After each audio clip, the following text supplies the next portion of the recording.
Ciao Yaya, lo so che una delle cose che ti piace fare è disegnare e ci metti sempre tanto impegno e concentrazione. Ma sapresti disegnare un'eclissi? Fammi spiegare un attimo. Un'eclissi di luna avviene quando Sole, Terra e Luna si trovano perfettamente allineati e l'ombra della Terra nasconde la Luna. Se è invece la Luna ad oscurare il Sole, si ha un'eclissi solare. Questo è possibile perché la Luna, pur essendo molto più piccola del Sole, è molto vicina alla Terra.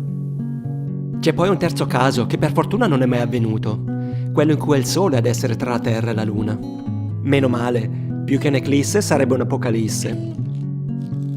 L'altra settimana c'è stata un'eclissi di Sole.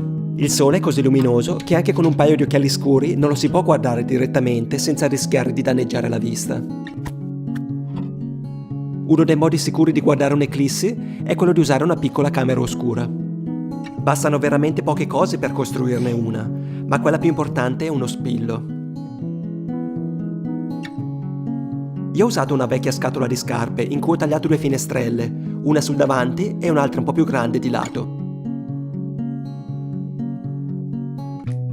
Ho ricoperto il lato opposto alla finestrella di fronte con un pezzo di carta bianca, per rendere più visibile l'immagine proiettata. La finestrella va poi coperta con un pezzo di carta stagnola, in cui si fa un buchino con lo spillo. Questo serve da obiettivo. L'immagine poi la si può guardare dalla fessura ritagliata sul lato. Di mattina il sole si affaccia alla finestra della mia camera. Ho montato la camera oscura sul cavalletto e l'ho puntata verso il sole. L'equilibrio di tutto l'ambaradan era piuttosto precario, ma come vedi ha funzionato. Questo è quello che si vedeva una mezz'oretta prima del massimo oscuramento.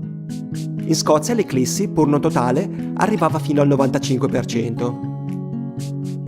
Purtroppo, all'avvicinarsi dell'ora di picco, sono comparse diverse nuvole che hanno reso inusabile la camera oscura.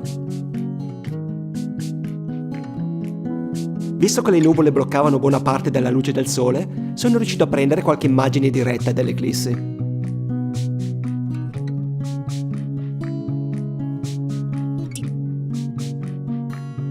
Ogni tanto sembrava che potesse tornare il sereno, ma era tutta un'illusione. E così sono rimasto ad ammirare questa coltre di nubi sempre più spessa, alle spalle della quale uno straordinario evento astronomico continuava indifferente ad aver luogo. Però, che sfortuna. Tu resta sempre serena e, mi raccomando,